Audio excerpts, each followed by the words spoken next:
Good afternoon, everyone. Thank you for joining us for the most exciting webinar you're going to be in all day long, I'm sure.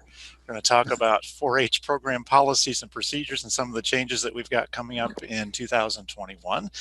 So just wanted to make sure that we're all here for the right purpose. My name is Steve McKinley. I serve as a 4-H Extension Specialist, working in the areas of leadership and volunteerism and help with helping to coordinate some of the policies across the state. With me today, we have our State 4-H Program Leader, Casey Mull, along with our Animal Science Specialist, Steerwalt, as well as Tony Carroll, our specialist that works with all the non-livestock projects. So we'll have different components of the discussion that we'll be able to share over the next little while today. You should be seeing the slide set now, and we'll be able to move those ahead here in a little bit. We are recording this, so if you want to see the riveting discussion that we have again, you can look at it again, or if you want to pass this along to some coworkers that weren't able to join us, that as well is fine as well. We do have the chat going, so if you want to add some things in the chat, feel free. If it's a question that can wait to the end, that's also fine. If you need to unmute yourself and say something, that's also good. We've got about 85 on right now, so a good group. So this must be an exciting topic. So that's awesome. Here we go. So let's keep moving right along. Wanted to give you kind of first an overview of where you can find policies and procedures, just in case. Want to make sure we're all on the same playing surface as we start. It is located on the 4-H intranet, and that's in the policies and procedures file folder.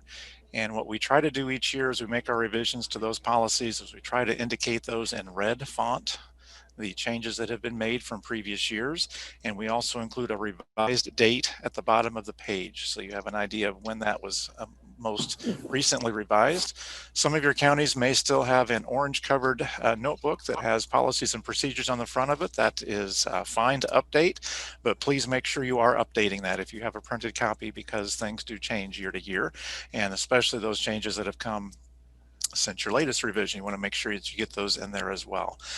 In general, the 4-H policies and procedures, we consider that to be an internal document. We're not going to just say, here volunteer, or here angry parent, here's the policy that we have. However, there are sections of it that certainly are appropriate to share. But in general, it's one of those that is designed for us as staff members. If you've not seen it for a while, this is kind of a screenshot of what that page looks like on the 4-H intranet. You'll see over on the left-hand column a section that talks about policies and procedures. And then within that, there are the 6 different sections specifically to those policies and procedures. The program index, or the policy and procedure index, is one that you may want to have access to, because that will try to give you a list of all the different things that are included in each of those content areas, as well as when those changes had been made. So the 6 sections themselves: the general terms and conditions, the state fair terms and conditions, risk management, and then within that there is a separate forms folder for risk management, followed up by governing policies, and then financial management, policies and forms, and volunteer management and forms. So those are the 6 main things, and we're going to talk about each of those, some in more detail than others, this afternoon. So for general terms and conditions, here would be the current table of contents. And again, as you kind of go through and see the changes that have been made, if you see REV, that means revised. If you see NEW, that means new. Not even too hard to figure that out. But most of those changes have been made August, September, and even into October of 2020. Some of the highlights of this section: we have updated some things on the liability release statements, specifically related to the pandemic that we've been experiencing over the past few months, as well as online programming. And so those new statements will have some additional language that would be important to remember to keep included in our policies, to include in our 4-H enrollment forms. They are in 4-H Online, so individuals that are registering through that method will automatically see that release statement. The design here is that, we have a pandemic that we're currently living through, and so there are some additional risks and such that go along with that. So our risk management friends and our legal friends helped us to make sure that we've got the current wording that's going to be as accurate as we possibly can. The online programming piece, and Casey, Tony, Courtney, please feel free to jump in if you'd like here, but the online programming piece recognizes that we are doing quite a bit of programming right now in an online or a virtual format. And so recognizing that the instruction that we are providing online, we know what that content is, and we are responsible for that specific content that we're sharing. However, we can't guarantee on the other end what that young person is looking at in addition to what we might be teaching. So there might be something else that that individual has brought up on his or her computer, other things that they might be doing that may or may not be 4-H appropriate. That is not us. That is not something that we have control over. And so part of that waiver now is for the parent and guardian to recognize that we can control what we can control, our programming content. We can't control what others might be watching on the other end.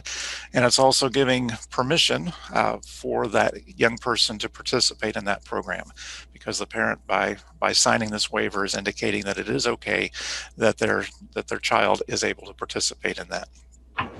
Casey, anything you want to add to that piece? I take that as a no for right now. Okay, very good. We've also updated some behavioral criteria, and those are some things that Casey did help us with to get some things in there that might be a little clearer on some things. And so we have opportunities to look at that behavioral criteria. That is something that we would typically provide to a student who might be participating in an overnight event with us, or something along those lines, where they're going to be perhaps away from home and with us for an extended period of time. And so it includes some new information there. So if that's something that you utilize with any of your camps or conferences or events that you work with, you may want to take a look at that as well.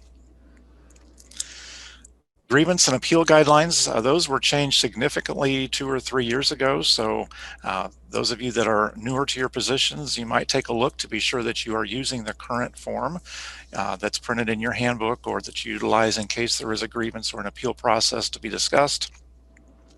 The changes mainly for this year are relating to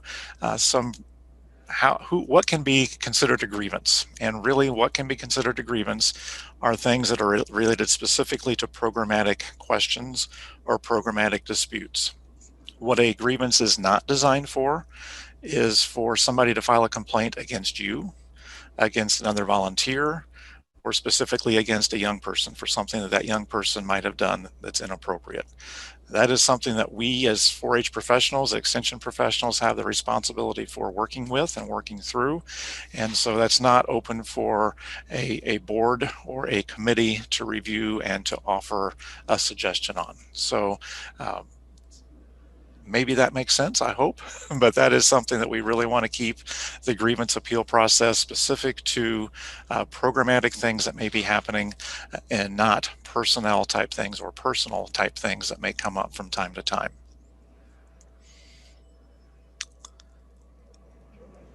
So general terms and conditions, for now we will close and we'll move into state fair terms and conditions, and Courtney is going to take this part, I believe.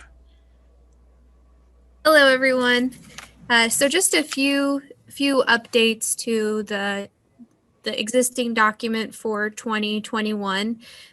First and foremost, as we've learned in 2020, things can change. And the way that the state fair works is generally all decisions on the final books and things are done in the month of December. So as it sits right now, this is where we're at, but there could be changes that do come. However, I don't foresee that happening and impacting this particular section. But while I have your attention on that, generally for our newer educators and newer office staff, the state fair book, so the entry book, is released in the month of March. So that's something to kind of keep in your mind as you're thinking about how to answer those questions from your clientele as to when that will come out. So normally that comes out in the month of March. But again, this information is probably fairly fluid and will not be changing in any form or fashion as of today, at least.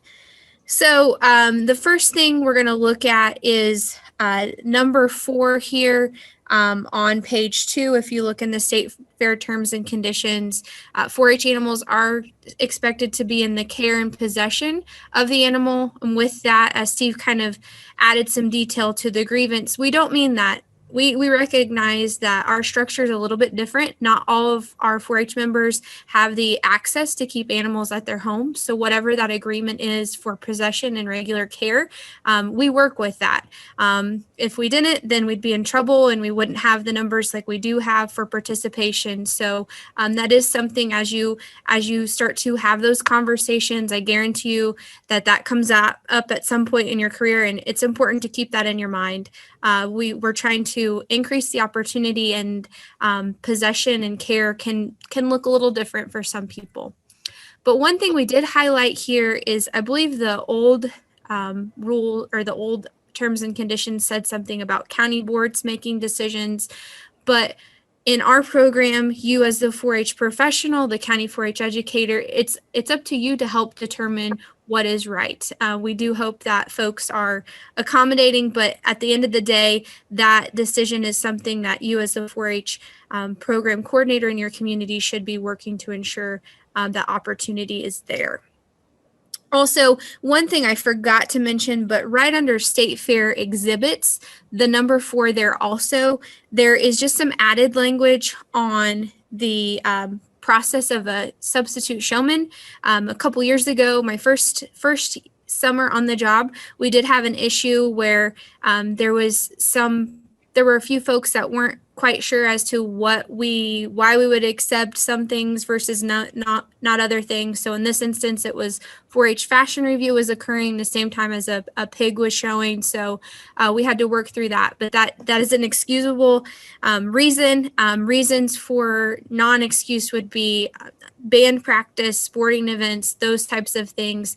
We do not actually, we don't separate the two. So that's just kind of more clear for those folks there. So if it's not a 4-H affiliated reason, if they're not at the fair showing another animal or across the track at a 4-H event, then it's not something we're going to look into. Ultimately, the show manager is going to help determine what is excusable versus not. Obviously, illness and things like that are excusable and unavoidable and that type of thing. But just a little note there that we kind of spelled that out a little more than it had been in the past.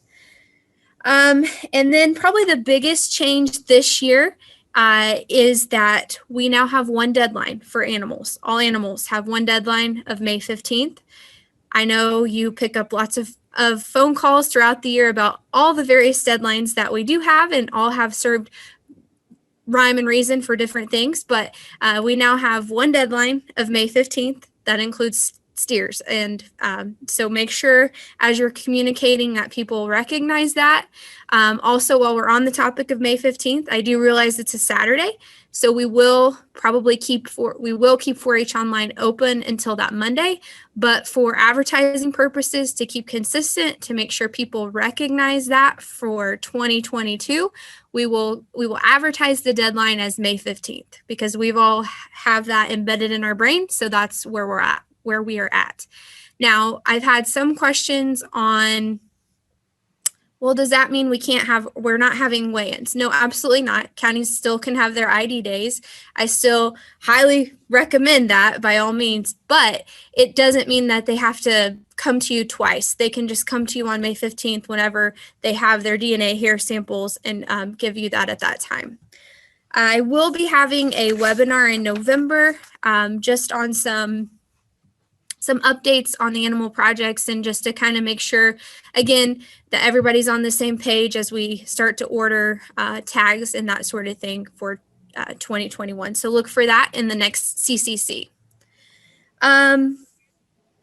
The other thing on number 6, if you are on page 3, if you're following along that way, we do emphasize again the May 15th deadline. That language has changed, but also we want to make sure to emphasize there too that for animal projects that don't have state deadlines, so that would be our rabbit and poultry, the person who enters them in the 4-H Indiana 4-H State Fair show is the equivalent to the owner of those animals. So review that policy at times if you need to, but that's how we handle those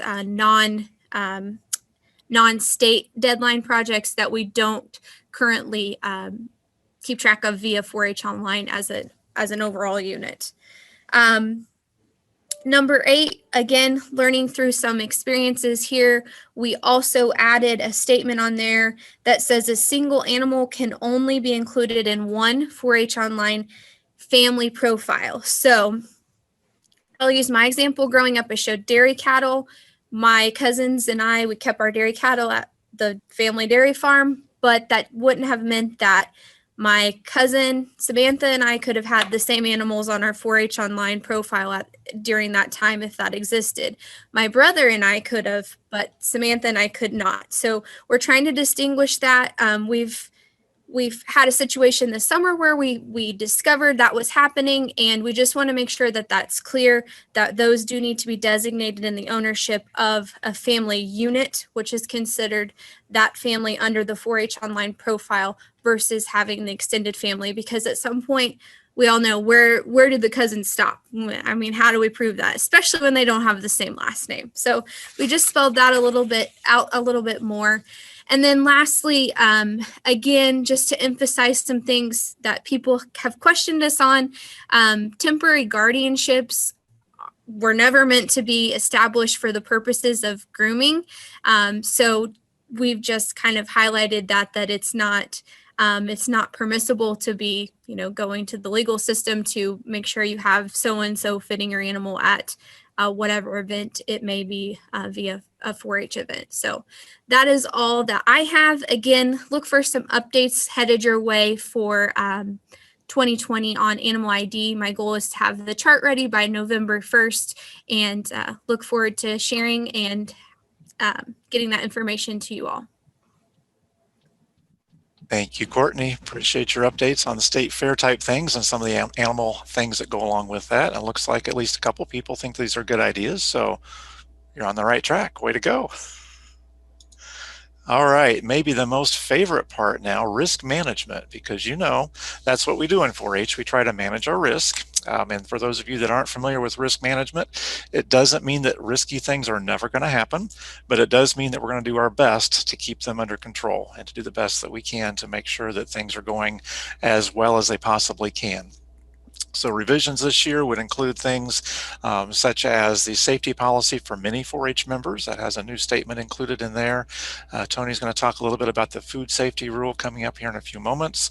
I've done a little bit of change with the horse and pony helmet in terms of, I think, Courtney, the source, right? We've really taken out a specific source. It can be wherever they can find them that are approved. That's fine. Some transportation policies that now have some pandemic-related discussions included in there in terms of the number of people that can fit in a single vehicle. And then operating procedures for programs involving minors. I'll spend a little bit of time on that coming up soon. Table of contents, you'll see here is our first list of forms, and what we tried to do a few years ago is start to number those forms so that when you ask the questions about where to find things, I can help you get to the right form a little bit more easily. So we have about 23, 24 forms this year. A couple of those have been revised with the release forms, and again, those are the waivers that have been changed. That's what we showed you back in the first section. So that all the waivers should look identical depending upon the audience that we're talking about. We've given you an updated master policy for American Income Life, just in case you like to read insurance policies. That is the annual policy that the state 4-H program purchases on behalf of all of our 4-H members and all of our 4-H volunteers, and that provides them with limited accident and injury coverage in case there's an accident or something that happens along those lines. It is not liability coverage, it is accident injury coverage.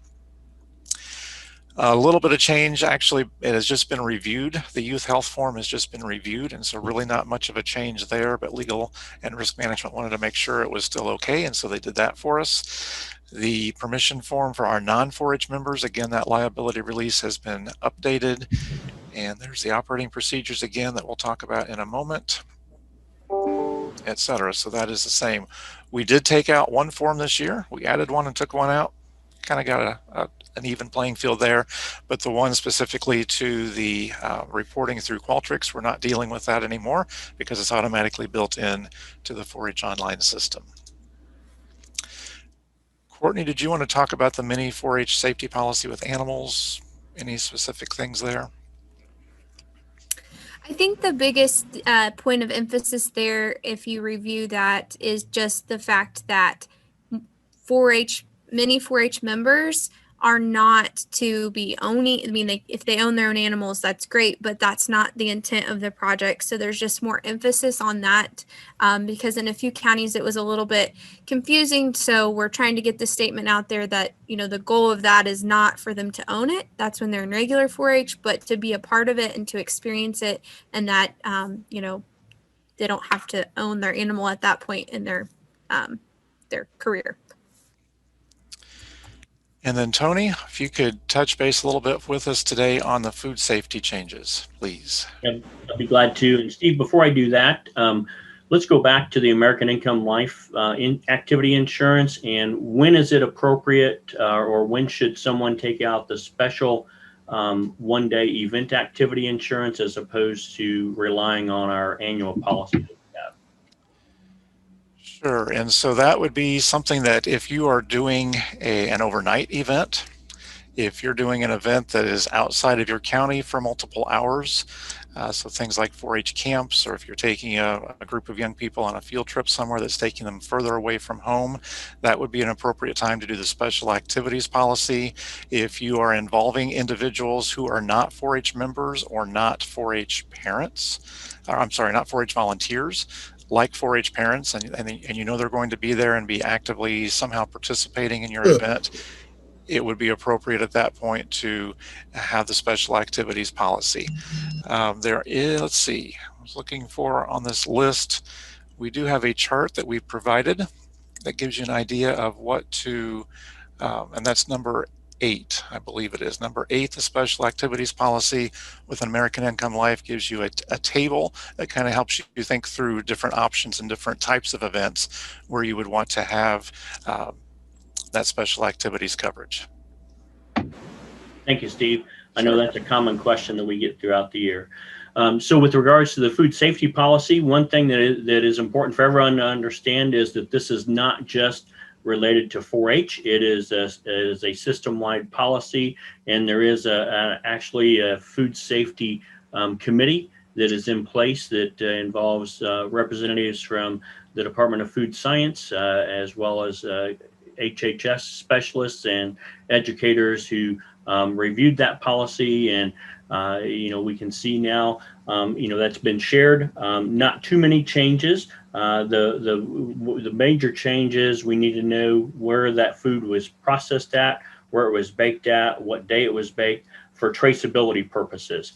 And so as the clarification went out yesterday, and I appreciate the comments that came in with regards to that, but we already have 4-H information on who that person is and their contact information. So we're not going to put that on display. But if it's another extension program area that does not have that information, then and it's a competitive food judging, then they're going to need to have that traceability information handy as well. So the place to find that is on our, in our 4-H intranet, and under staff and volunteer resources, you'll find not only the project changes, but also the food safety policy and the clarification there. There's usually questions that come up every year with specific ingredients, and it's hard to list every ingredient. So as those questions come about, if you don't feel comfortable answering it, feel free to give me a call, and I'll be glad to provide a clarification. Thank you, Tony. Appreciate that. Mentioned the transportation policy changes primarily, again, related to pandemic type things. And so those are going to be ever changing probably. So we didn't give you specifics, but did tell you where you can look for some things. Basically, at this point, if you're looking at transporting folks, we're about a 50% capacity in a vehicle. And so obviously that greatly reduces the number of people that you can take somewhere. And probably at this point, it's best that we don't try to plan transportation for others. If we're going to do something where people are needing transportation, we would probably encourage the families to be transporting students back and forth instead of us trying to make that coordination at this point. The risk management forms themselves mention the release statements. Again, we've updated that language just so that it's going to be consistent from what the 4-H member signs at 4-H enrollment time through 4-H online, also through any type of a permission slip, as well as the mini safety policy. The youth health form, again, has just been reviewed, so we know that it's currently accurate based on what risk management has requested. So we want to make sure that that's involved as well. And then our operating procedures for programs involving minors, we will talk about that on the next slide. In 2015, those of us who have been around that long remember that there was a significant change in the university system, not only at Purdue, but nationwide, in terms of making sure that programs that were being offered by the university, by land grant systems, by pretty much any group that's offering a program for young people, we wanted to be sure that we were offering a program that was safe and that was appropriately supervised and managed. And so that led to what we call, in quotes, minor safety training. And that is something that is a requirement for all of us. So everybody on this call would need to have completed the operating procedures for programs involving minors training through the Purdue University system. All of our volunteers also have that opportunity to complete the training because we're all working together to make sure that we're offering a safe program for young people. We want to be sure, first of all, that the program itself is safe. We also want to be sure that all of us understand the responsibilities that we have to be basically mandatory reporters. If we see or suspect anything that looks like child abuse or neglect, it is our responsibility to report that to local law enforcement or child protective services, as well as to our immediate supervisor. And so the training that you see here on the screen, minor safety training, the change for this year is this is now an annual training for all of our 4-H volunteers, and it's embedded into 4-H online as a part of their re-enrollment on an annual basis. And so when they go back in to reaffirm their commitment with us that they'd like to continue to serve as a volunteer, they're going to be signing the adult behavioral expectations form. They'll be doing the waiver. They'll be saying that they are able to use the vehicle use policy or agree to that. And they'll also be asked to complete the minor safety training. That will be completed prior to the approval of the volunteers in order to work with our program for the coming year. It had been every other year. That was proving to be a difficult tracking system and tracking mechanism for us, for you, for us, for all of us. And so we went to that annual opportunity.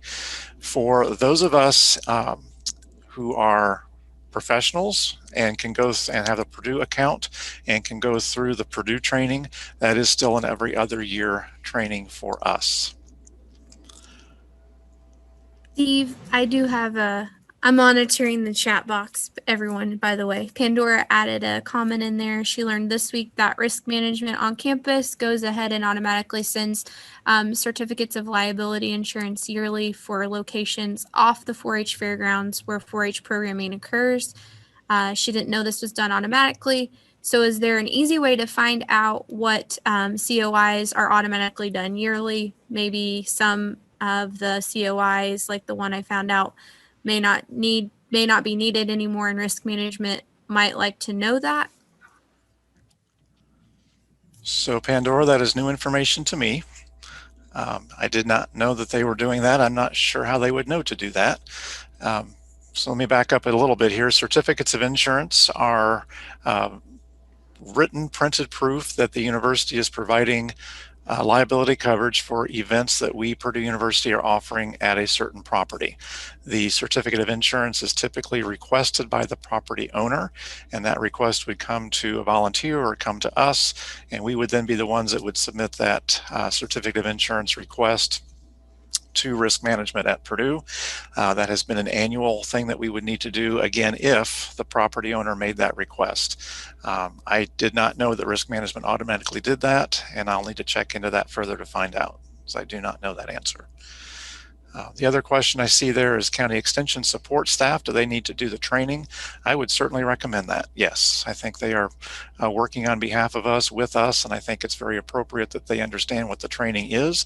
The content is very appropriate, and I think, yes, I would have county extension support staff complete the training as well.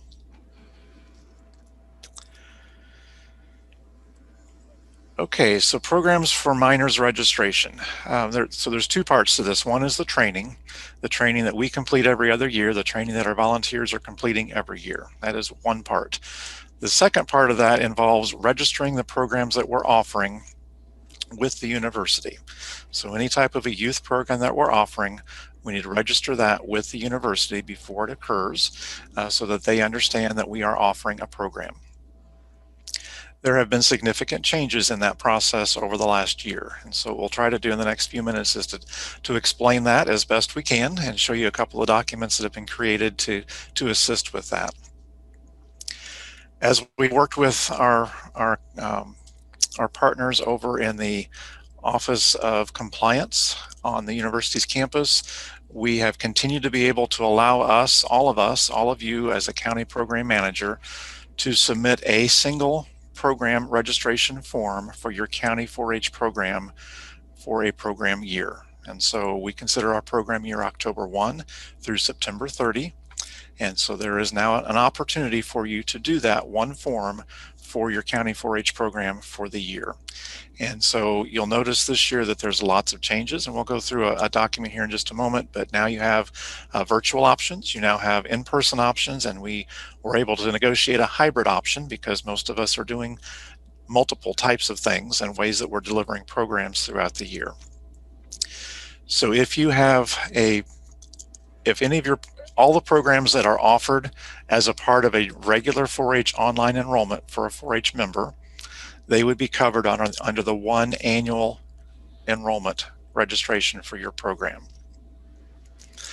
If you are offering additional county type programs that would not be a part of the annual enrollment process, then you will do additional registration forms for those. So examples that might include, perhaps you're offering a day camp where you have a separate registration process, perhaps a separate registration fee. Maybe there's some transportation involved that we typically wouldn't do in a county-based program on an annual basis. That specific day camp would be something that you would register separately with the university as a program. You'll see that the multi-county programs, so most of us in the state, I think 90 out of 92 counties we learned, do some type of 4-H camp.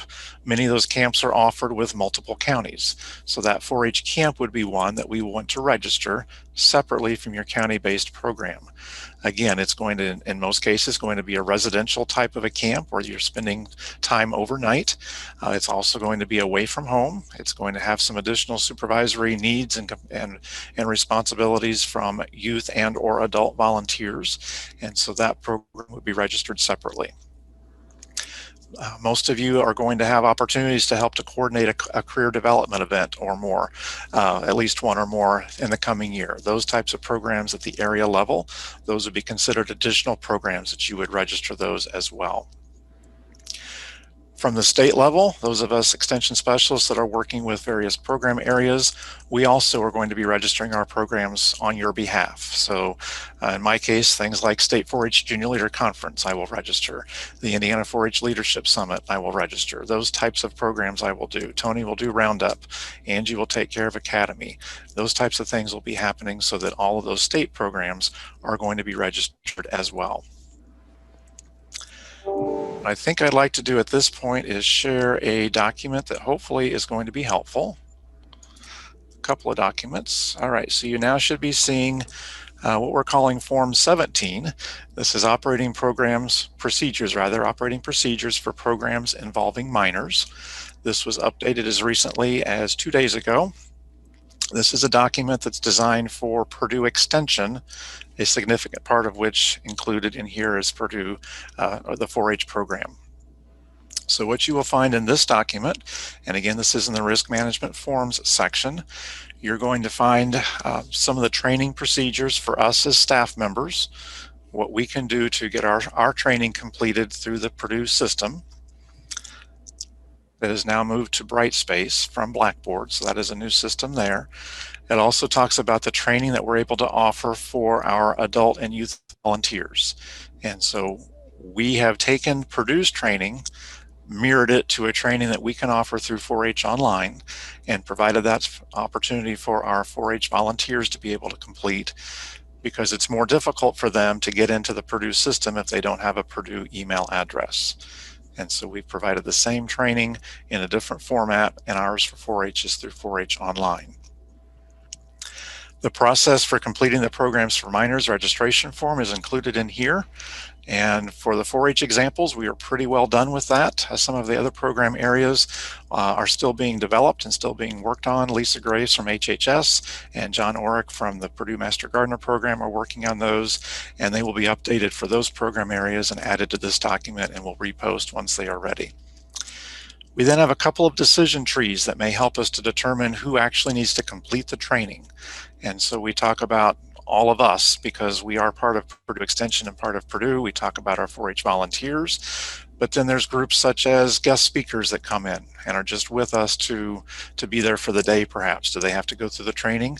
And the answer is no, they don't. And so this decision tree kind of helps you think about all the different folks that are going to be part of your program and who needs to register, and who needs to complete that training. The second decision tree then is what type of a program needs to be registered. And basically, if it's offered by Purdue Extension and it involves young people, we have some responsibility for the program planning, we do need to register that program. So this is a 13-page document. I won't go through it extensively other than just to let you know that those are the things here. We've tried to take a lot of screenshots so that you'll be kind of able to follow along and find out what it looks like as you're going, trying to give you pretty decent instructions about how to get to where you need to be. As you get into the training for yourself, this is a 2-part course, and as I went through it, it's a little confusing. So you just need to make sure that you get through both parts. You'll have a quiz at the end and should get some feedback at the end that says, yes, you've completed that project or that training. Just going to scroll through somewhat quickly to make sure there's nothing else I wanted to touch base on. You will see here that the certification from the university level is good for 2 years. That is still true. Again, that is now different than what we're asking our 4-H volunteers to do, and we're asking them to do that on an annual basis. This gets into the actual training for the volunteers themselves. Also might mention here that youth volunteers is appropriate for them to complete this training. So think again about those young people who we have asked to be in leadership positions or in volunteer roles working with younger children. So if you think about your 4-H camp counselors, perhaps your teens as teachers, if you think about junior leaders that may be helping you lead a mini 4-H day camp, those types of young people that are working with us as youth volunteers, we ask that they go through this training as well. There is an in-person training that you can lead that is also posted on the risk management forums section, like 1920, somewhere in that frame, that you can lead that training with your young people or with your adults, and that's perfectly okay as well, as long as you get documentation that they have completed that training. The actual completion of the Programs for Minors registration form. This is the website from the Vice President for Ethics and Compliance. You'll see that there's a youth protection section, and that is where you'll find information about registering your programs for minors. And the next document that I'm going to show you is going to take you through a little bit of a step-by-step process. For the various program areas for 4-H youth development, here is our county program that I mentioned that's something that is due once a year. And again, we're asking that to be done for a program year October 1 to September 30. If you've not had a chance to do that yet, because I might have told you to wait until today, perfectly fine. But now's a good time after we're done with this to probably go in and try to do this registration for your county program. And as I mentioned, if you have additional events that have a separate registration process or that significantly deviate from how you answer the questions in the annual form, you would be able to complete an additional county form as well. Talked about the multi-county area district as well as the state programs. And here's what we currently have for the other program areas. If you are a dual educator, if you're watching on behalf of your 4-H educators and you're in one of those 3 program areas, know that there will be additional information coming to you in the next few weeks. New this year, for your programs, once you submit a Programs for Minors registration, you will receive an email back. There is a new position. Erica Downey is in a new position called a Senior Compliance Specialist for Youth Protection. Erica began her position, I believe, in February, and we all know what's happened since then. And so she's had opportunities to work on the policies and procedures over the summer months. She is very responsive to those requests that have been submitted. I submitted one last week, and we had a good email conversation back and forth for a couple of hours about how things could be improved and changed. And so expect some feedback from Erica when you submit a program. That's fine. She has seen the template that I'm going to show you next and has approved that template. So most of what you do for your county program should already have been approved for you, as long as you answer the questions like we're going to recommend that you answer. But when you receive an email back from her, and you will get an email back from Erica, if you look at the bottom of that email, that is going to show you how you've answered the questions and for what program. You need to keep that email. That is your proof that you have done this process and completed that process to register your program. So that is a different process than what we've had in previous years. So please be sure you hang on to that one. The decision tree that I mentioned, the first one here again is who should complete that minor safety training. Not going to spend much time on it here, but kind of look through that as you're thinking about who needs to actually complete the training. And then the next one down here is there's some definitions, so that might also help you to be able to think about those folks. And then the last one is, should a program be registered with the university? And so basically, if it's a program, let me make this a little smaller here. If it's a program that targets minors, if it's organized, sponsored by, or led by us as Purdue staff, you're going to register the program as a program for minors. Okay, I'm going to switch over to the next form. This is form number 18, and this is a new one this year. This is your template to follow to register your program, your county-based program, for the coming year. So as you think about registering your county program, the one that you offer between October 1st and September 30th, this is a step-by-step procedure over 7 pages that tells you how to do it. You start off with the actual registration form on the Vice President for Ethics and Compliance website. And you'll notice that we've used Lincoln County because that's our generic county that we use in 4-H, but you'll insert your county name, obviously. You're going to submit that for a hybrid program.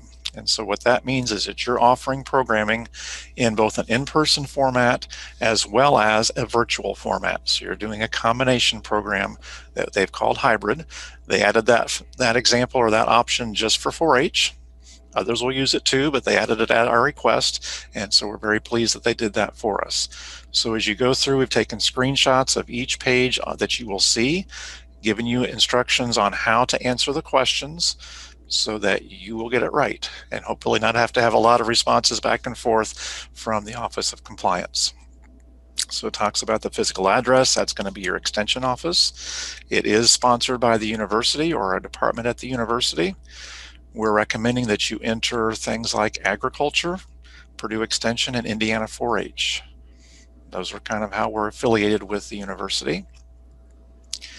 And I'm not going to go through each of those questions, but trust me, if you go through that, follow it closely.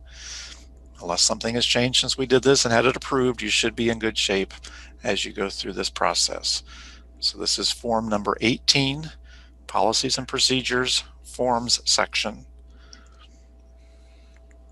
And you'll see that many of the questions really don't relate to 4-H, so you can answer no and be fine. This one I will spend a moment on. The program that we are offering is for students in grades K through 12 in most cases.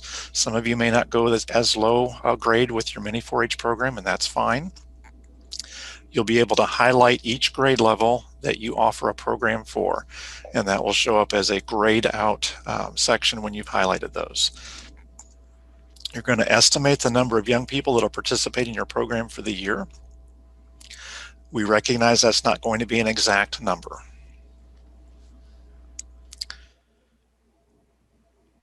We talk about fee for participation. We know that there is at least a $15 state 4-H program fee.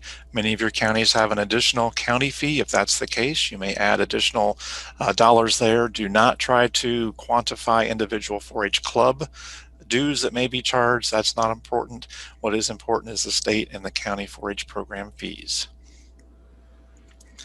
You are going to be listed with your name and your address as Extension 4-H Educator.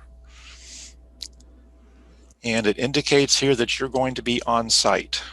Now, yes, we recognize that you are not physically going to be on site for every program that you offer in your county throughout the year. Still say yes, please. Estimate the number of staff and volunteers.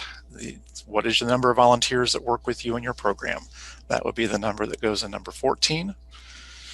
Are some of the staff under 18? The answer most likely is yes, because you do have youth volunteers that are working with you in some capacity. In general, we're not providing transportation, so we can say no there. We do have an incident reporting protocol in place.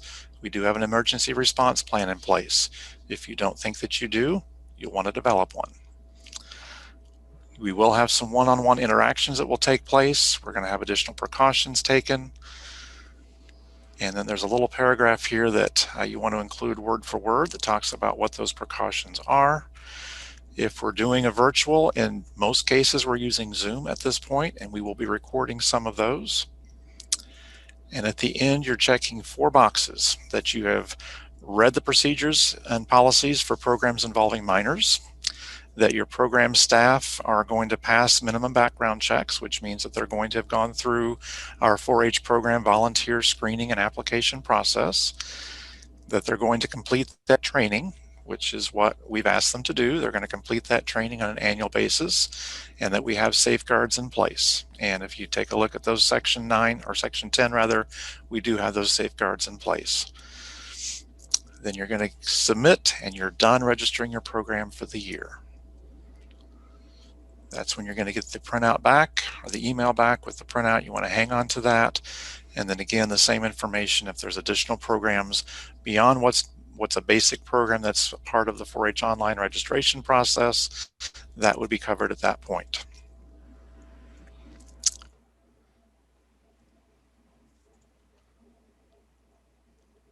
I'll pause for a moment, see if anything comes in quickly. So Steve, while you catch your breath, thank you, Casey. Great job covering a lot of information. What I'll share with you all is, from my perspective, we need to be as inclusive as possible. It is not our expectation that you are entering every single event. Please don't do that to yourself. Please, if you have questions, if you feel like you're maybe submitting too many of these, reach out to Steve, reach out to me, and we can give you some insight, because this is one of those things that the university is trying to make sure that every entity across the university is following best practices in youth development and protecting young people. It does not take much Googling to find out that in some ways this is a reaction that the university has, because others on campus are not as experienced in operating youth development programs and keeping the safety of minors always in as their top priority. It's something that we do within 4-H, and all of our structures support, number one, youth safety. And we hope they learn something too, but the top priority is youth safety. At the same time, again, just hear it from us that don't make this more difficult than it needs to be. And hopefully with the template, that's going to go a long way towards making it not as difficult as it could be. And I think, Casey, what you said is exactly right. And I feel very fortunate that 4-H has been included in this process by the university back in 2015, and again now in 2020, as things have changed, that we are have been at the table. We've been able to have conversations with them about how things can work, and most of what we already have in place has allowed us to be able to have what I would still term some freedom that others on the university might not have. And I've got a question, not to put Steve on the block, but it was one of the things that I made a note to follow up. Steve, do you know? This is all specific to 4-H. Our counterparts in Extension that are working with youth from other program areas, they are going to be needing to do some of their own registration. And Steve, my guess is that some of our colleagues in other program areas have not heard this yet. So they have had to do this in previous years as well, yes. And so what Lisa Graves and John Orick are doing are working with their program areas and working with Erica Downey to make sure they've got the right examples in place that will be plugged into whatever that form number 17 is in the sections that are not 4-H. And so that additional information will continue to be coming, yes. So maybe the takeaway and the reason why I asked it is if you are new to 4-H, know that kind of the guidelines that we're giving for our 4-H specific events may be a little bit different from what other extension educators are receiving from their program areas. Yes.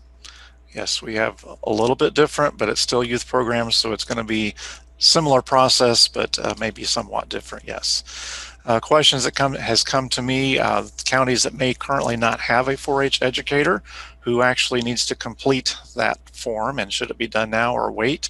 My recommendation is to ask an extension educator in that county or responsible for that county 4-H program currently to complete that program on behalf of that county 4-H program. So if there's a CED designated or another educator designated to be the person receiving those 4-H questions until a 4-H educator is hired, then I would recommend that that individual work to complete the county, the annual program for that county program, the annual registration form for that county program.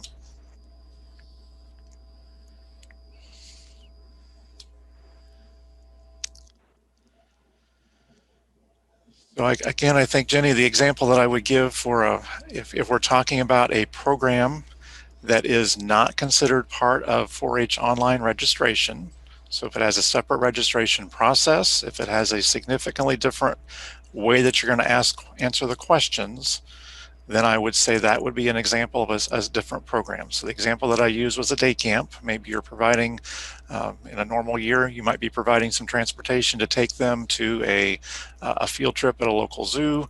It might include some additional supervisory needs of youth and adults. It might be might have a separate registration fee that goes along with that. That would potentially be one that you would do separate from the annual program that you complete. Ag Day could very well be as well. If you filled out a form and didn't receive a message back, I guess I'm not sure how quickly, Jay, that was, but my message came back that same morning. Depends probably on what her schedule is too and what other meetings that she's had. If it's been probably a week or more, I might follow up and just make sure that she has received the registration form. The youth protection at purdue.edu, that is her, she is the one that monitors that. So that is the appropriate one to follow up with and just double check.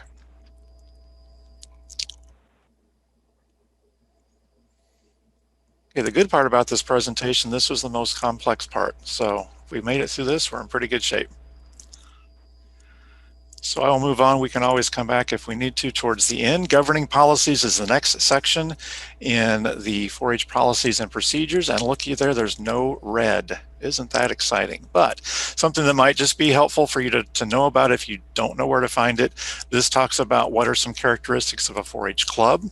It talks about some of the things dealing with chartering of 4-H clubs and affiliates, some of our competition guidelines and gender-specific guidelines. Also include some resources from our 4-H national headquarters. And then financial management forms. Everybody likes to have money. And take a look there, also no red this year, so another good thing. So basically the financial policies have not changed. Some of that might be a good thing, some of it we would like to have changed, but we currently don't. So as you take a look at some of those, the fundraising in 4-H, still no raffles, still no games of chance. That has not changed. Use of debit cards and credit cards, online purchasing, still not approved for 4-H groups to use.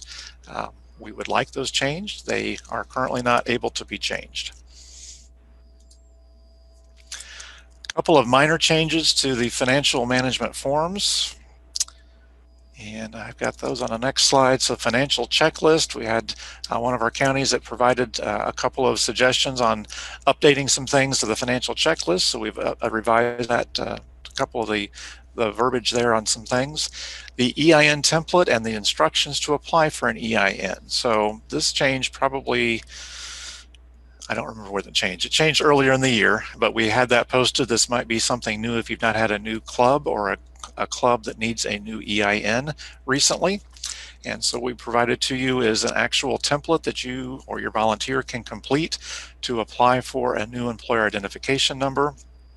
Those of you that might be newer to the 4-H program, each of our 4-H clubs in Indiana, regardless of whether or not they have an account or a financial account, is required to have an employer identification number assigned to them by the Internal Revenue Service. And so number 8 in your forms, that is the form that you can follow.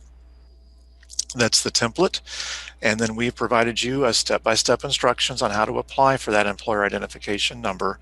And the methods to apply for the EIN include a printout and write it in and mail it, or you can fax it, or you can now apply for those online.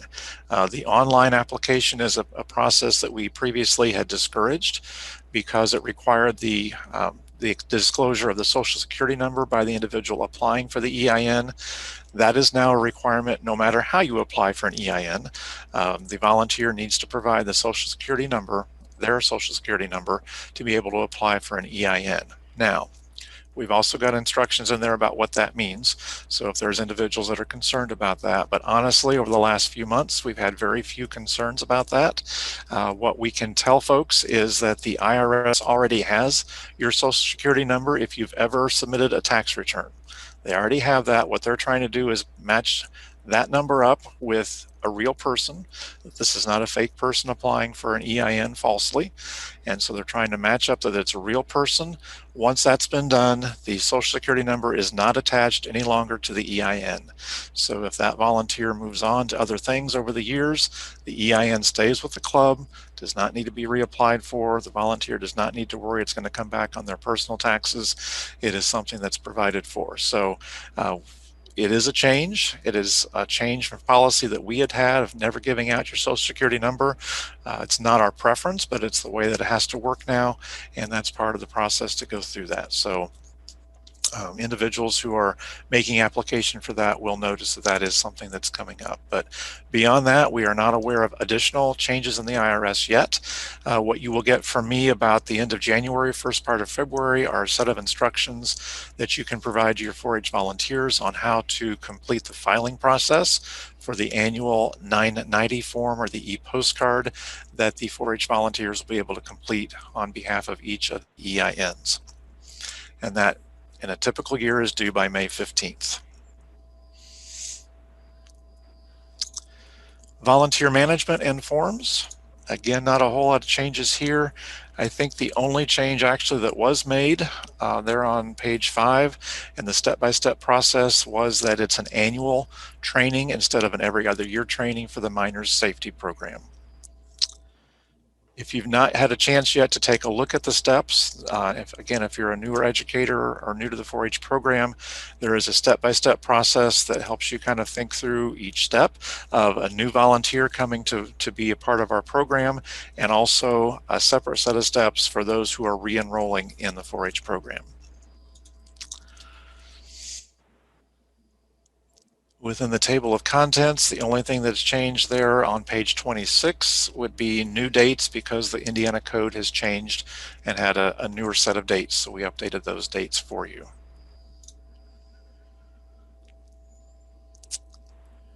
highlights, I already mentioned that there are 2 step-by-step checklists. Would encourage you to revisit that just to make sure you're understanding what that looks like. Again, the annual completion of the minor safety training. I've included pages 19 through 21 in here. It is not a change. However, I think it's one that sometimes we overlook, and I think it's one that might be very helpful. Potentially could be a really good training for your volunteers. There's a child sexual abuse risk exposure matrix. That's a really long, nasty title, but what it shows you is that we have different ways that we can offer programs. Some of those ways are very risk averse or not very risky at all. Like if we're offering a 4-H club meeting in a public community center with lots of windows and we've got lots of volunteers around, as compared to when we might take a group of young people on an overnight camping trip out in the woods. That's much more risky. And so it kind of goes through step by step of different things to consider. Not that it just gives you some really good things to consider. And I would encourage you, if you've not taken a look at that, to do so. And if you're looking for a good training topic for your volunteers, I would encourage you to think about that as a good training topic for helping them to be able to think about how are they offering a program that's going to be safe, not only for the child, but also for the adults that are working with those children. The other piece I included here also is not a change on page 27, but we do have a set of templates for volunteer role descriptions. And I think in many of our counties, we probably could do a better job of having role descriptions for each of our volunteers. The benefit of those volunteer role descriptions is it provides a good set of expectations and really defines what it is that we're asking those volunteers to do. And so many of you and I have conversations throughout the year about volunteers who maybe have forgotten what their role is or want to take a little bit different role. And if we had a good role description in place, we could probably refer back to that and help them and us better understand what their role was and how they can perhaps stay in line with that role a little bit further. Some of the forms themselves, the volunteer application now has revised gender options for individuals who are applying to be a volunteer.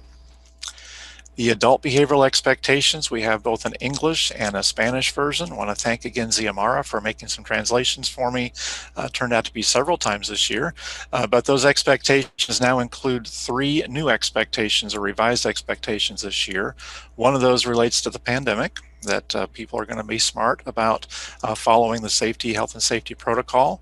Another relates to diversity, equity, and inclusion in terms of we all need to be responsive to, accepting of a wide range of audiences and welcome those individuals to be a part of our program.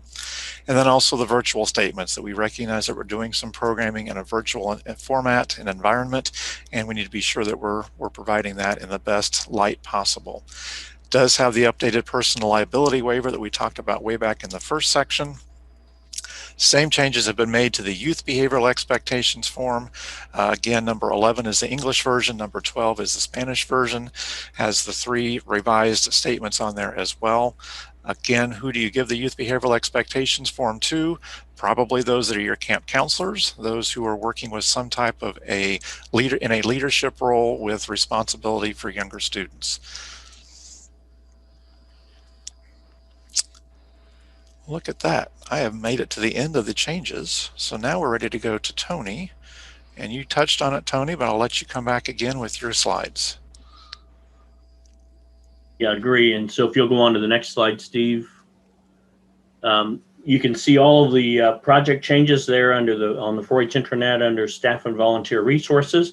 And excuse me, based on a recommendation from a couple of years ago by one of you out there, you'll see both a final version that's going to go on the intranet, or excuse me, on the web pages that you can copy and paste from. You'll also see a version that shows all the red marks on it, showing the exact wording changes, so that you can incorporate those into your documents. And you know, I would really encourage you to think about, rather than recreate the wheel and recreate added pages in your 4-H handbook, you might just reference all of those non-animal projects for those specific rules. Just put a link there that directs them directly to the state website for that particular project. And might be beneficial in the long run. Also, some people ask, how do we come up with these project changes? And a lot of it is, as you send me questions for clarifications throughout the year, if I start getting multiple questions about the same project and the same type of question, then that sends up a red flag that we need to do something. But oftentimes it's from your volunteers who will send suggestions to you, and then you forward them on to me. And I'll take a look at them, and if it makes sense and is something that's doable, then we'll certainly incorporate those. Not all the suggestions do get incorporated, again, because we want to make sure that we're trying to be as inclusive as possible, and also making sure that we're looking with good youth development sound principles in mind. But with that, I think that concludes the changes for this year. If you have questions about any changes, feel free to give me a call at any time throughout the year. Thank you, Tony. I don't think my sound works. I think it does. I can hear you perfectly. Did you have a question for us? Nope, guess not. Casey, before I turn it to you, I had a question I'll try to address in the chat related to the guideline that each of our checks has 2 signatures, and that actually is not a new change. That has been there for several years now, and I think the question is not why, but how to explain that. And so I think as we talk about providing transparency and providing appropriate accounting procedures, I think it is always helpful that if you have at least 2 people that can show that they agree that a check should be written, that is a way that's helpful to that. So a 4-H club may make a decision they want to spend money to purchase club t-shirts, for example, and the check written to the vendor is then signed by 2 individuals. Now, some banks are now saying, if you're going to do that, we're going to charge you more money to print your checks. So a way that we can still have that 2-check guideline met is that you have one individual sign on the check signature line, and you have a little memo line on the other side that you got the second person sign on, and that works as well. So there's a way that we can get around that a little bit too. So it's not a new statement. It is something that is for our 4-H program, and honestly, I'm not sure if it's campus-wide or not, but we believe it's an appropriate thing to include, and it's one that we think is going to allow young people and adults to feel like their money is being utilized as appropriately as possible. This is not a part of the question, but since it's been raised and I've thought about it a little bit, I think I want to address this too. We've had several concerns in the last year or so about financial transparency of our 4-H clubs, of our 4-H committees, of our councils and our fair boards, and I think it's good to remember and to help our volunteers remember that the funds that we have in the 4-H program are public funds. They do not belong to any one of us. They do not belong to any one of the volunteers, any one of the members. They are public funds. And so anybody, anytime, can ask us for a balance, can ask us for a financial report, and we should be able to provide that pretty quickly, if not immediately. And I think what we're finding is that in some cases, folks are keeping finances pretty close to the vest and they don't really want to share that. There is no reason not to share those financial reports. And if anything, that raises additional yellow or red flags about why they're not willing to share, because we really need to have that transparency. So as we think about trainings again for our volunteers and think about information that they might like to be able to share with their clubs, each 4-H club meeting should have a financial report or a treasurer's report. Again, many of our clubs are telling us they don't have finances. I believe that to a certain extent, and yet if it's an active club, I think they need to have some finances, and so a financial account's appropriate. And so the reporting of those financial transactions over the previous month or so need to be included in each meeting. The same for our 4-H councils and our 4-H fair boards. There need to be those financial reports shared. just so that everybody is clear that the money is there and this is what it's been used for and this is how it's coming in. We've got some right now that are just very contentious, and there's no reason for them to be contentious if that transparency had been completed up front. So it's not something we're trying to be punitive to folks. We're really trying to help them help themselves. And so if we can help them better understand why we're having these accountability sessions for finances, I think that might be helpful to you in the long run. Casey, your slide coming right up. And thank you for completing the slide for me, Steve. I'll add one other comment about the two signatures on a check. Just if you want to use this type of analogy, it would be similar across the entire campus. While if you get a paper check from Purdue University, and I'd be surprised if you got a paper check from Purdue University, there's going to only be one signature, but there's multiple individuals that have approved the cutting of that check. And with the system that's available to us, the best evidence that we have to show that this is not just one person cutting a check and writing a check is to require that second signature. So this is not any different from any other public dollars, that there's going to be some checks and balances to make sure that this is not one person just deciding that this check needs to be cut. So Steve gave me the title of pandemic related questions and other timely topics. And what I wanted to share with you all is just some updates as I have them from our COVID safety plans and in moving forward, because I know many locations are looking at contracts and what may be possible in the spring or even the summer of 2021. And our plan for this time, and this is still working through the process, but our COVID-19 safety plans, if you are planning to have, for example, overnight camps or any events that you have felt that there's been some restrictions on this summer and this fall, go ahead and complete the COVID-19 safety plan for 2021.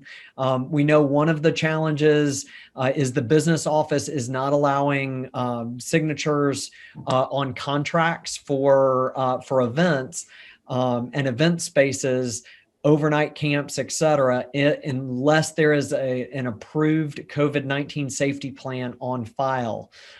So we are now at this point willing to accept COVID-19 safety plans for beginning January 1st, 2021, that would include overnight events. At the same time, know that things change, and what is going to be required of those events is an addendum to that COVID-19 safety plan will need to be resubmitted at least 3 weeks before the event.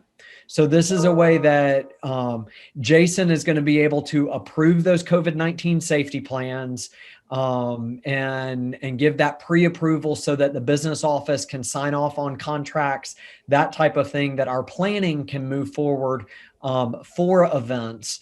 And just know that we are all going to have to maintain some flexibility with what may be coming down the pike with those plans.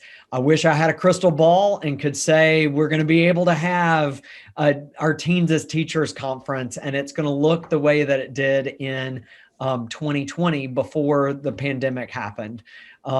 We are, and I'll use this as the example that there's several of us on state staff that are a little anxious right now about what Teens as Teachers will look like in 2020.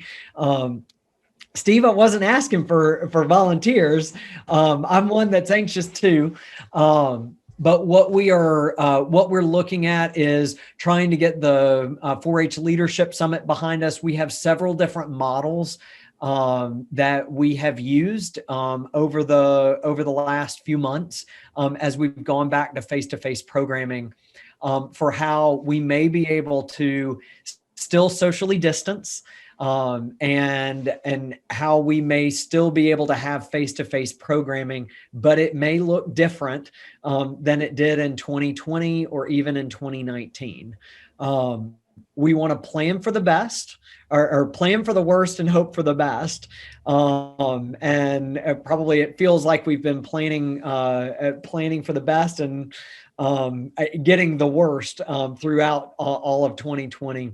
What I do understand from a couple of healthcare professionals is that masks and face coverings are not going away. This is not Purdue speaking. This is what some knowledgeable healthcare professionals are sharing, is that masks are not going away. We're hopeful that a vaccine will be available in the next few weeks or months, but it's not going to be instantaneous that everybody has a vaccine. So because of that, we still may be facing some of these issues into the summer of 2021. And specifically, what I've heard from one healthcare professional is individuals under the age of 18 may be among the last to receive a vaccine because of the where they fit within the priority. They are less affected by COVID-19. So they would be the last on the list to receive the vaccine. So it is likely that even if we have a vaccine available in February, there's a chance that our youth are not going to have access to it. And even the adults that are supporting the event may not have access to it yet. So because of that, we are taking those precautions for our state events and keeping all options open. And we'd encourage you to keep your options open for any of your face-to-face activities as well. As you complete those COVID safety plans, I would encourage you to be thinking about before you ask the university to sign a contract, is that contract going to financially tie our hands if something happens and there's a spike in your community or statewide and we're not able to do that event face to face. A lot of the organizations that we've been working with have been giving much more flexibility because of the pandemic through 2021. So please make sure you're asking for that. Last thing that I'll kind of mention on pandemic related questions is one question that I received earlier last week is providing transportation to an event that's outside of the county. That currently, if it is part of the 4-H event, to provide transportation outside of the county, then we have to follow Purdue policies, which, as Steve said earlier, that's less than 50% of capacity in the vehicle. So if there's 5 seat belts, then we can only have 2 people in that vehicle.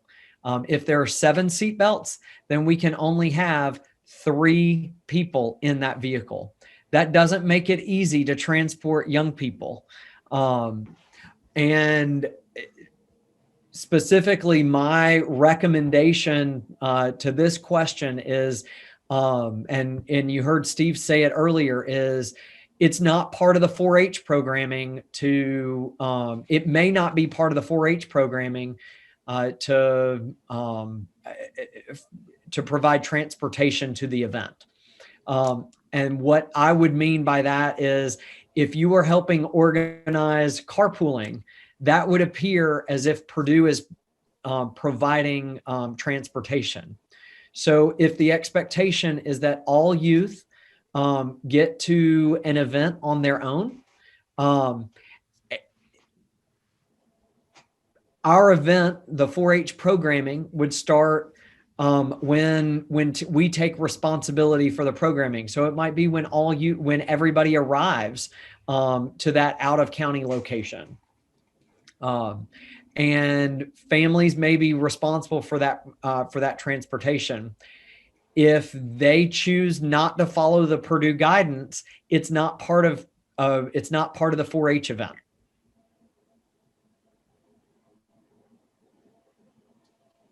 But the key thing there is making it clear that that transportation is not provided, and that it would be up to each family to provide their own transportation. And if they choose to carpool, that would be a family decision.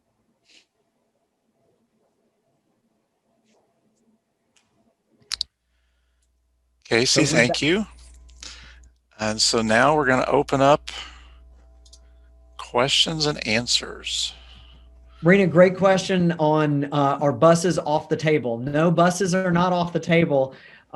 They would just need to be following the Purdue policy. If we are including transportation as part of the event, such as we're organizing the bus or 4-H teams coming to CDEs, then they would just need to follow the Purdue guidance, which would mean less than 50% of the occupancy of the vehicle. So if it's a 14-passenger bus, then we could have a total of 7 people on that 14-passenger bus.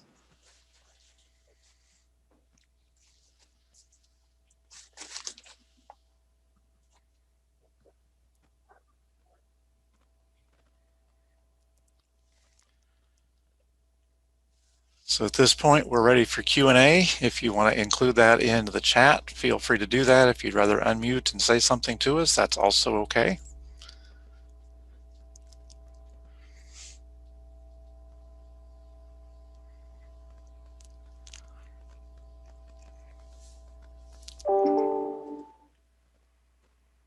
And while you're thinking of questions, I'm going to throw in a non-4-H policy and procedure topic because there's 100 people on here and I need to promote this. So we have an Indiana 4-H Leadership Summit coming up on Saturday, November the 21st. Casey mentioned that it's going to be one of our trials to see how things work by doing a hybrid type of a format. We would love to have more people participate, and I know we've got about 17, 18 sites that have currently registered, and we're very thankful for those. We're looking for more, so if you're thinking about that, we would love to have you consider hosting a site.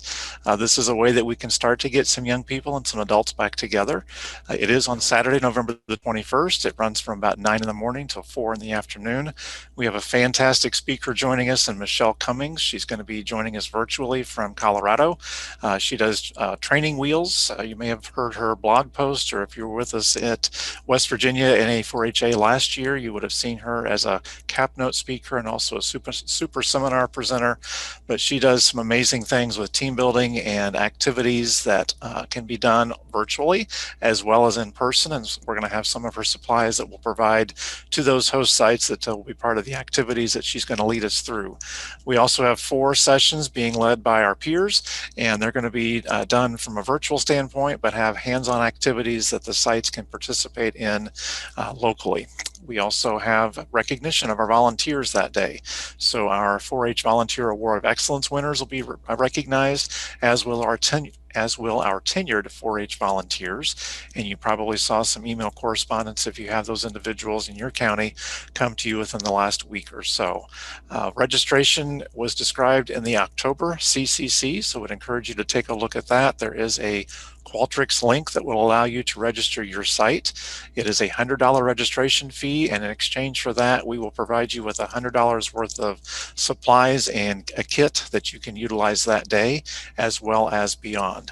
I've had a couple of questions about recruitment for that event. There's a number of different resources that have been provided that you can use for some social media posts and some other ways that you can promote the event for your folks to join you.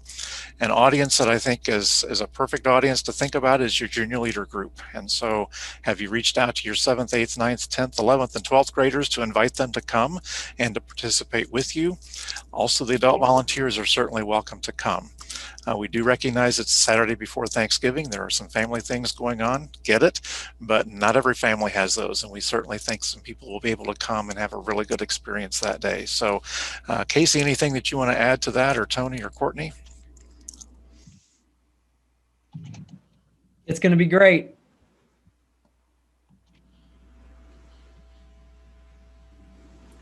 Michelle will do a great job teaching all of us how to still provide engagement and do engaging activities even though we're doing things virtual. So that in itself will be worth the money to purchase or to register.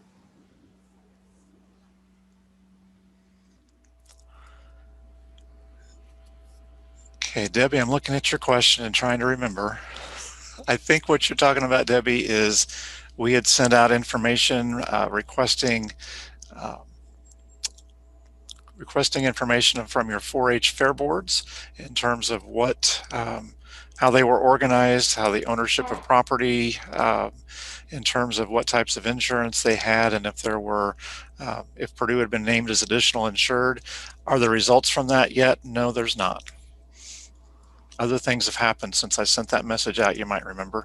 I wish we had some more information to share, but we don't at this point. We are working on some other things related to fair boards and 4-H councils, but that has not resurfaced to the top yet, so nothing further there. Okay, Joan, your question about the Leadership Summit. So here's what we're offering for the Leadership Summit. If you as a site register, we will provide you with a link to the Zoom call that you will be able to use that day on site with the people that are in attendance. If, for example, that one of our counties is having an outbreak that day and we can't get together because we're all in quarantine, those individuals who have registered with you, you can share that Zoom link with them and they could still participate at a virtual option. The message that went out to our 517 tenured 4-H volunteers included the option for them to join us via streaming YouTube. That is an option for the volunteers.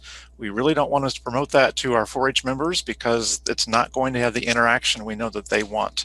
What you'll be able to do with the streaming YouTube video is pretty much watch and listen, but not participate. And we really want our young people to be able to participate with that. So hopefully that helps a little bit. We also know that we have a max capacity with our Zoom link, and we didn't want to exclude folks that had already registered to participate that. And that YouTube info was not in the CCC. That is correct. New information that came just to your tenured volunteers.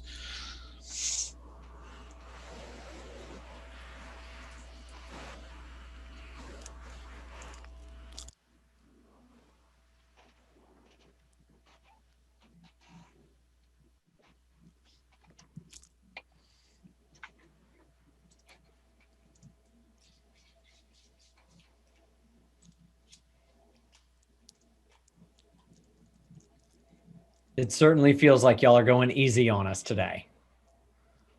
Not that we're complaining.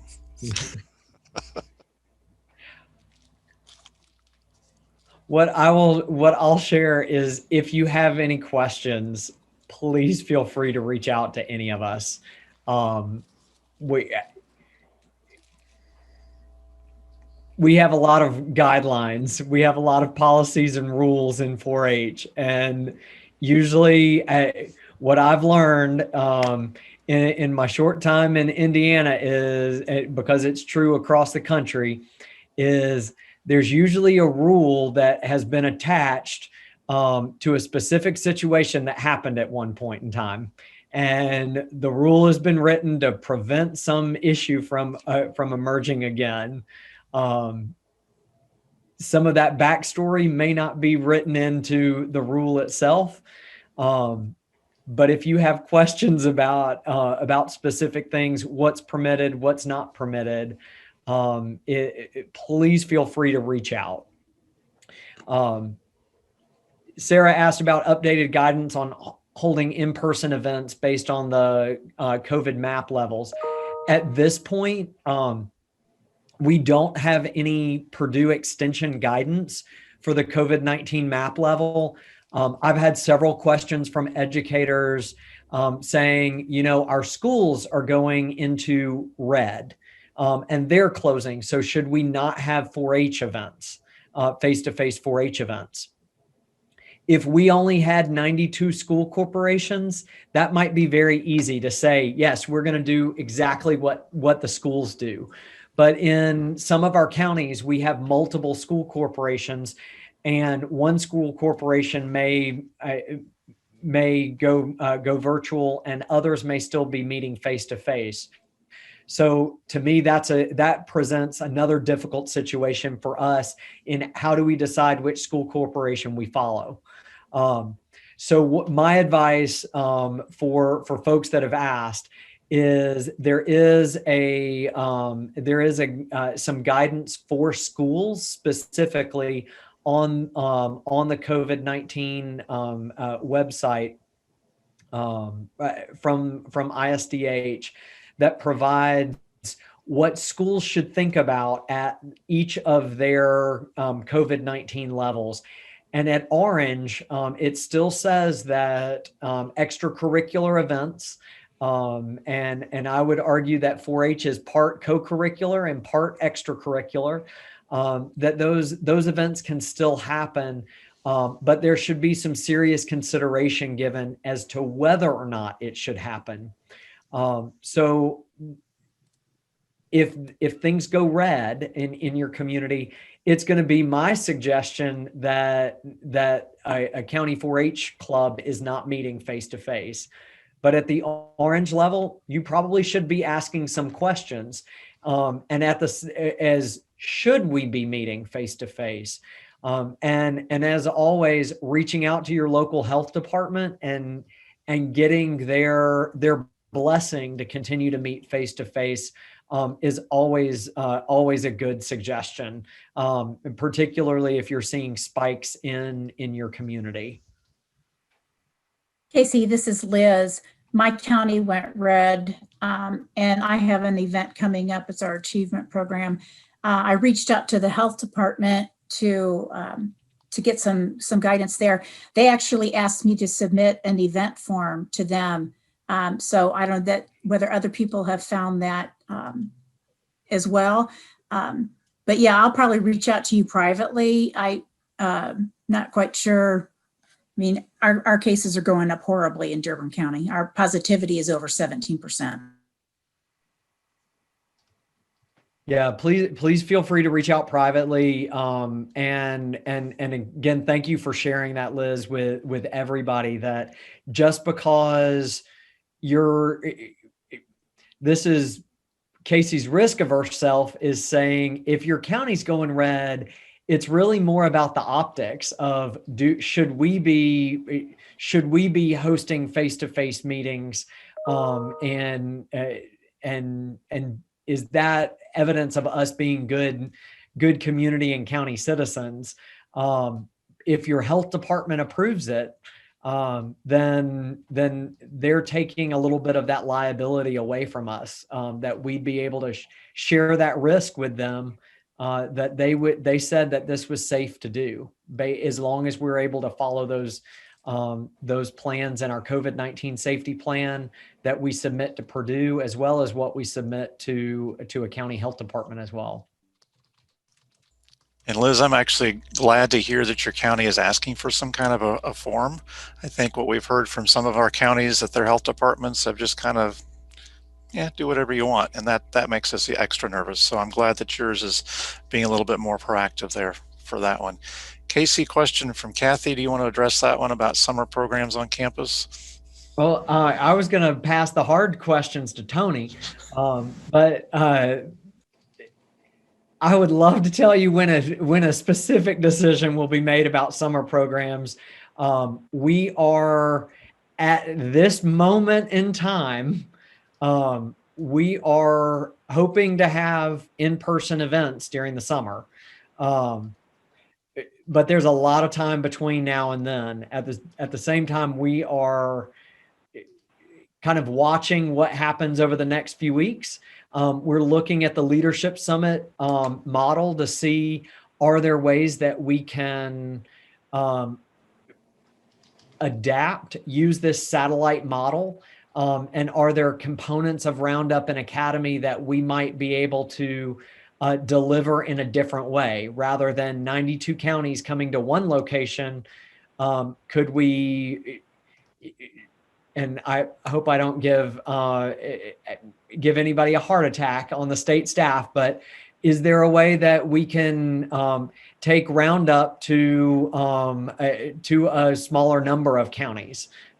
where we would be able to socially distance and make some of our statewide events more of a road show. Again, that's just throwing the idea out there. We're not there yet. Right now, we're still planning on in person.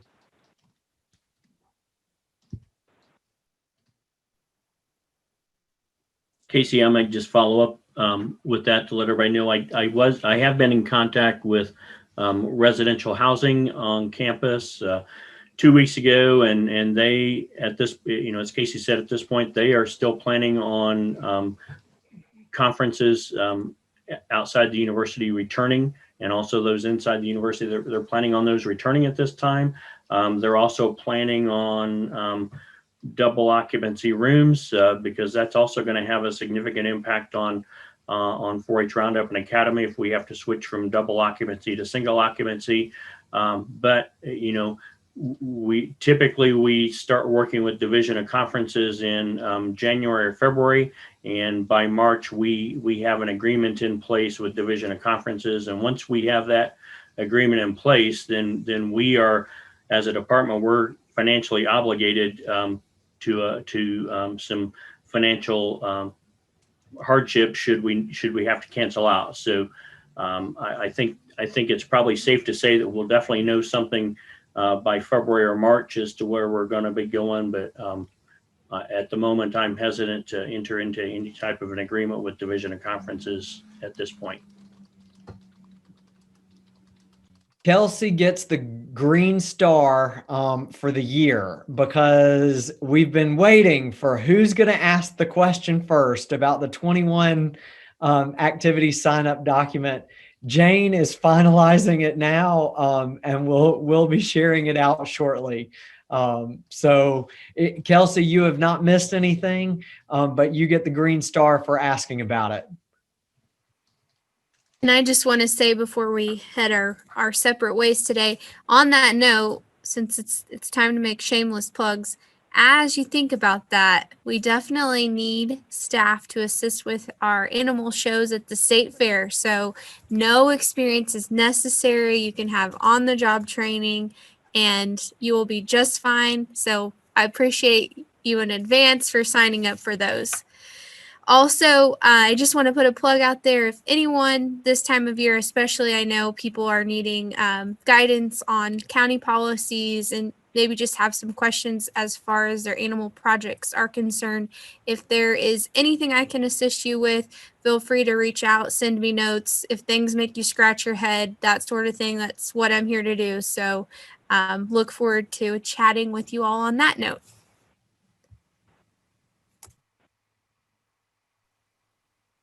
I'm glad I started a turf war.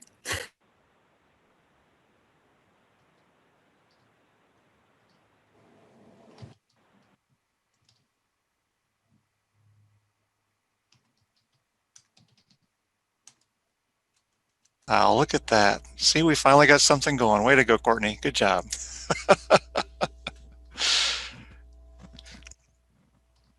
Steve, I think everybody was just still in shock that Courtney changed the animal enrollment date to May 15th for everything. That's why they've all been so quiet today. That must be it. It's got to be it. Well, it was on my mind for a couple years, and a year of change, why not make a change?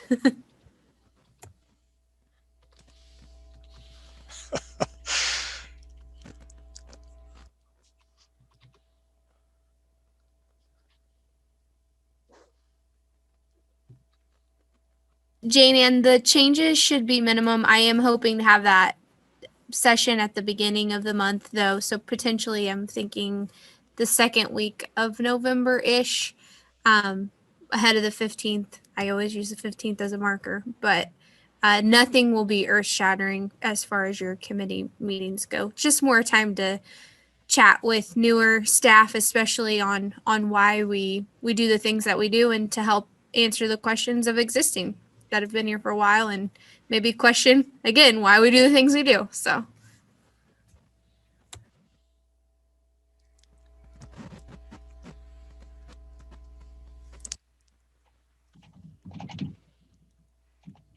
I would like to thank Tony and Casey and Courtney for being with me on the program today. I want to thank the 100 or so people that were able to join on the live version. Recognize again, we are recording, so we'll get that posted someplace where you can find it and let you know where that is if you want to hear some news again, or share that with folks that might not have had a chance to hear that. Happy to stay on to take a few more questions, but if we're done, I'm sure you have other things you could be doing too, so don't need to keep you longer than you need to stay. But thanks so much for your participation this afternoon.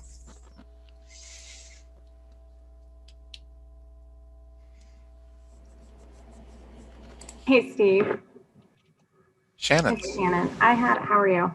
Great. I had a homemade green here and I missed it, but what were the changes to mini 4-H? Can you just brief synopsis and then I'll listen in on this again? Mini 4-H, that would have been the livestock. Courtney, I'll let you cover that one. You're muted. Unmute. Can't read lips, huh? Opportunity that's going to look different, especially, even 5 years ago, it looks different than it does today. So I think creatively as to how you can do that within kind of the current policy as it sits. But yeah, we don't want to create any more leases than we already have. We'd like to just keep the standard leases for the projects that we have, just because it'll be a situation where we'll then have people taking advantage of that. And, traditionally dairy was developed because the industry itself is, not far and few in between. Do you find a dairy farm? And then horses, it's kind of the setup of that industry within itself, is that people do lease those animals and show them and do all those things. And then llamas and alpacas, again, not something that probably more common than it was when that was created, but not something that everyone had access to. But if you think about it and, turning that into a swine project, for instance, it would be, that would open up a door that I don't know how we would close. Yeah, it might be ugly. Yeah. So just caution you. We could be creative then with this mentoring program where volunteers would house animals and kids would come and work with them, even if there wasn't an official lease agreement, but there would have to be an agreement between about what that looked like. Yeah. And is that what I'm hearing? Yes. And Steve, Casey, feel free to interject. But again, I know this happens without any of our involvement or language. For instance, my own family had youth that would work with us to show animals, to own them during that, during the time, and they may opt to continue the ownership or sell them back to the farm. But when you've got kids that live in town that are coming to our beef farm to do that, they wouldn't have had the opportunity. So how we do that is, it can be done. And again, if there's language you'd like me to review and discuss with you further, I'd be happy to do so. Yeah, I was going to say, once we get something more concrete, then I'll send it. But I just wanted to make sure that before we spend a lot of time doing this, that you were open to the suggestion. So thank you. Appreciate it. As a kid that grew up in a subdivision, I would need a lot of help in order to have ownership or lease of any animal. Well, and that's what they are thinking, is that, in fact, in our county, there's even restrictions on them owning rabbits or poultry on their property. And that's heartache, because some of the, they're perfect for some of these kids. But I'm so glad to hear your support too. And I kind of thought you guys would be supportive. We're just trying to reach new people that don't have the opportunity of living on a farm. So. And as Amber does comment, it would be rather tricky with registration papers. But again, if this is about an opportunity, we do have crossbred classes. We do have classes where they don't have papers. Maybe it's its own class. Maybe it's a mentor type situation, so that we're not confined. We're not confining, nor are they competing against XYZ breeding stock or whatever it is. Again, I think there's still opportunity. It's just maybe doesn't fit within the square that we traditionally try to put ourselves in. Thanks. I appreciate it.